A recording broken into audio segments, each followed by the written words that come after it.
우리 가슴에 손을 얹고 주여 치유하게 하소서라고 고백하겠습니다. 시작. 주여 치유하게 하소서. 다시 한번 고백하겠습니다. 주여 치유하게 하소서. 아멘. 오늘도 우리의 모든 육신적인 아픔과 또 고통, 또 영적인 괴로움들, 또 마음의 여러 가지 불편한 문제들까지도 다 치료되고 회복될 줄 믿습니다. 특별히 새벽 예배를 하나님께 드리는 우리 성도들에게 더욱더 크신 은혜와 복이 함께 하시기를 다시 한번 축복을 드립니다. 오늘 시편 112편의 저자는 우리에게 말하고 있습니다. 뭐라고 말하냐면 어제 저희가 시편 111편 10절 말씀에 보면 마지막을 이렇게 고백을 하고 있거든요. 여호와를 경외함이 지혜의 근본이라라고 그렇게 말씀하고 있습니다. 어제 함께 나누었던 시편 111편의 말씀은 하나님을 경외하는 것이 지혜의 근본임을 선포하고 있습니다. 그리고 나서 오늘 시편 112편의 말씀은 하나님을 그럼 경외하는 자에게 그럼 어떤 복을 하나님께서 주십니까? 라고 묻는 질문에 답을 주고 있는 말씀입니다. 분명한 것은 하나님을 경외함이 지혜의 근본이다라고 분명히 말을 하고 있고 하나님을 경외하는 성도들에게 하나님께서는 그냥 외면하지 아니하시고 복을 주시는 분이 우리 하나님임을 시편 112편의 말씀은 선포하고 있습니다. 그래서 1절 말씀에 보면 시편 112편 1절 말씀에 보면 이렇게 분명히 선포하죠. 할렐루야 여호와를 경외하며 그의 계명을 크게 즐거워하는 자는 복이 있도다. 아멘. 오늘 시편 112편의 저자는 분명하게 우리에게 선포하고 권면합니다. 여호와를 경외하며 하나님을 공경하고 두려워할 줄 알며 그의 계명을 하나님의 말씀을 크게 즐거워하는 자, 즉 하나님의 계명을 크게 즐거워한다는 것은 그 계명을 지키기 위해서 최선을 다한다는 것이죠. 하나님의 말씀을 의지하는 성도들에게는 분명히 복이 있다라고 말씀하고 있습니다. 그러면 우리가 그렇게 또 질문할 수가 있죠. 하나님께서 하나님을 경외하는 자에게 하나님의 말씀을 즐거워하는 자에게 복을 주신다라고 약속하셨는데 그러면 구체적으로 우리가 이해할 수 있고 우리가 받아들일 수 있는 우리가 깨달을 수 있는 복이 무엇입니까? 라고 물었을 때 오늘 시편 저자는 하나님을 경외하는 자에게 주시는 복을 2절에서 9절까지의 말씀을 통해서 우리에게 선포하여 주고 있습니다. 제가 다시 한번 2절에서 9절까지 말씀을 천천히 읽어드리겠습니다. 하나님을 경외하는 성도들에게 주시는 복이 어떤 복이신지를 분명히 믿음으로 확신하기를 바랍니다. 2절부터 9절까지 말씀을 제가 읽어드릴게요. 그의 후손이 땅에서 강성하며 정직한 자들의 후손에게 복이 있으리로다. 부와 재물이 그의 집에 있으며 그의 공의가 영구히 서 있으리로다. 정직한 자들에게는 흑암 중에 빛이 일어나나니 그는 자비롭고 긍휼이 많으며 의로운 이로다.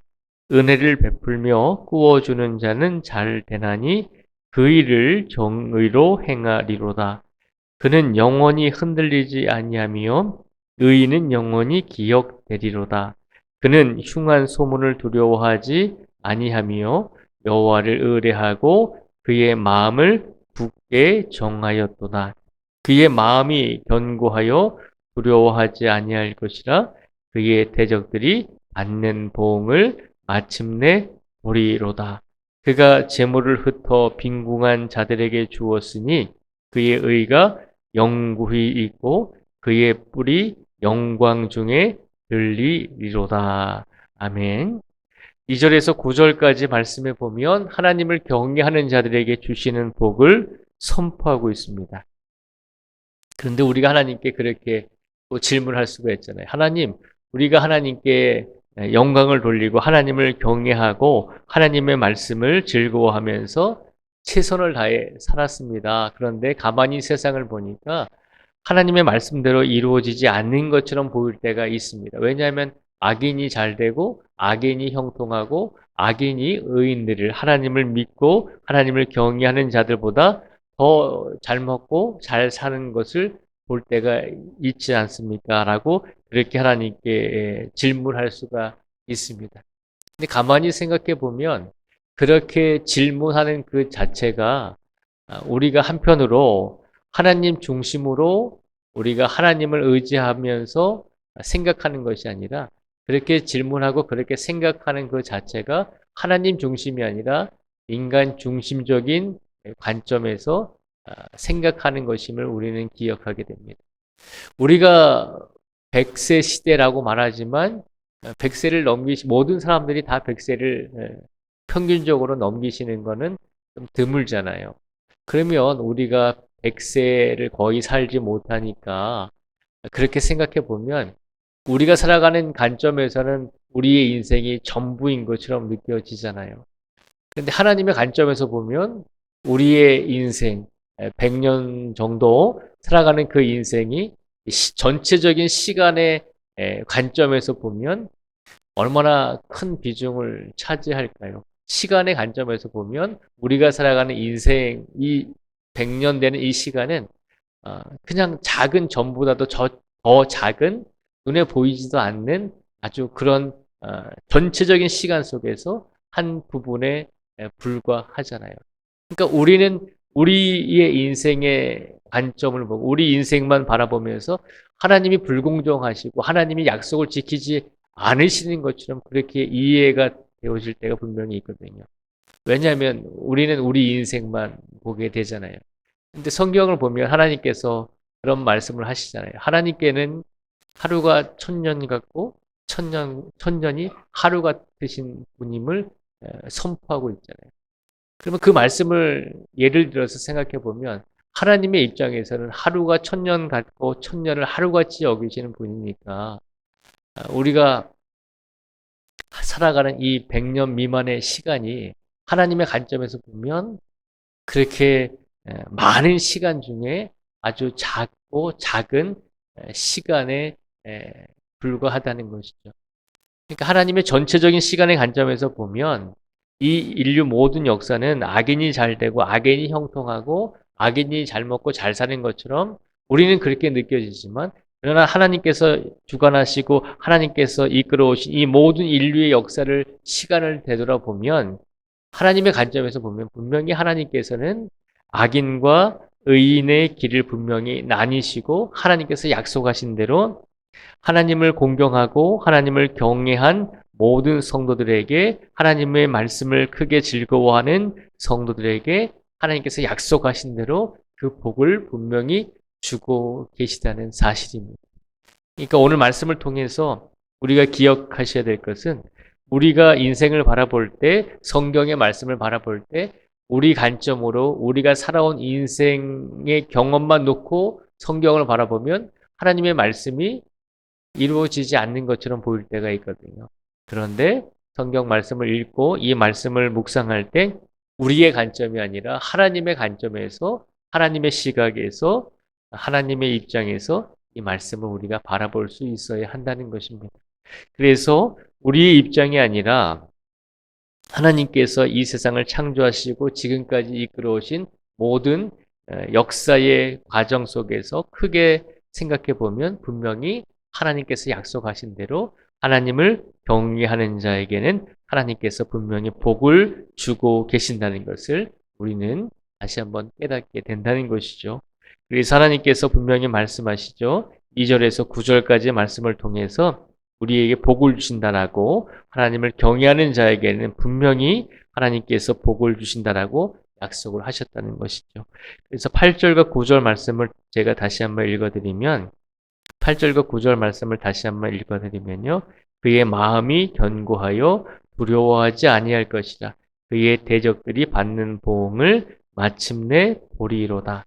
그가 재물을 흩어 빈궁한 자들에게 주었으니 그의 의가 영구히 있고 그의 뿔이 영광 중에 들리리로다. 아멘. 이 믿음을 먼저 가지고 살아갈 수 있는 우리 모든 성도들이 되시기를 주님의 이름으로 축복을 드립니다.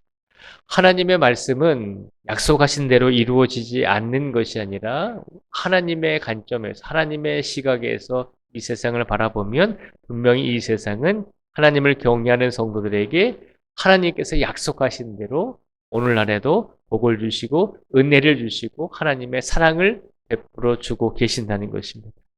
그 모습을 우리가 믿음의 눈으로 발견하고 믿음의 눈으로 바라보기를 간절히 원합니다. 또한 오늘 이 시간 오늘 하나님께서 시편 112편의 말씀을 통해서 하나님을 경외하지 않는 자들은 어떻게 될 것인지를 분명히 단호하게 선포하고 있습니다.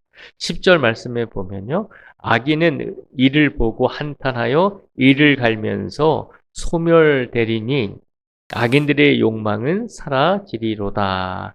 아멘. 분명히 의인과 비교되는 악인들의 결과에 대해서 하나님께서 분명히 말씀하고 계십니다. 10절에 보면 악인들은 어떤 사람들이라고 표현하고 있냐면 이를 보고 한탄하고 이를 갈면서 이를 보고 한탄하는 사람들이다라고 설명을 하고 있습니다. 그러니까 악인들은 하나님을 경외함으로 하나님께서 주시는 복을 받고 형통한 삶을 살아가는 성도들을 바라보면서 부러워하고 나도 이렇게 살아야 되겠다라고 이렇게 마음을 먹고 그렇게 살면 좋은데 악인들은 하나님을 경외하고 형통한 삶을 살아가는 사람들을 바라보면서 한탄하고 시기함을 갖게 된다는 것이죠. 이것이 악인들의 모습임을 우리에게 비춰주고 있습니다. 하나님께서 오늘 의인과 악인의 기준을 어떻게 나누셨냐면 하나님을 경외하는 자들을 하나님께서 의인으로 분명히 인정해 주시고 나아가 악인의 기준은 하나님을 믿는 경외하는 형통한 성도들의 모습을 보면서 시기하고 질투하는 자들까지도 하나님께서 악인의 모습이다라고 말씀을 하고 있습니다. 오늘 우리의 삶 속에서 하나님의 형통한 삶을 살아가는 성도들을 바라보면서 우리가 부러워하고 우리도 저렇게 살아야지라고 다짐하며 우리도 최선을 다해야 하지만 하나님의 형통함을 받고 잘 살아가는 성도들을 바라보면서 우리가 시기하고 한탄하며 질투하지 말라는 것입니다. 오늘 우리의 마음속에 어떤 마음을 가지고 살아가야 할지 하나님께서는 우리에게 분명히 말씀해 주고 계십니다. 우리의 시각으로, 우리의 짧은 생각으로 하나님의 말씀이 이 땅에서 이루어지지 않는 것처럼 그렇게 불공정하게 이루어져 가는 것처럼 보이는 것이 아니라 오늘도 하나님께서는 우리 모든 인류의 역사와 우리 인생의 모든 시간 속에서 하나님의 역사하심과 섭리로서 이 세상과 우리의 삶을 이끌어가고 계신다는 것을 확신하시면서 오늘도 형통한 삶을 살아가시고 그리고 하나님을 경외하심으로 하나님께서 주시는 많은 복을 분명히 오늘 말씀을 통해서 약속해 주신 이 복을 오늘 마음껏 받으며 살아가실 수 있는 우리 모두가 되시기를 주님의 이름으로 축복을 드립니다. 이 시간 기도하겠습니다.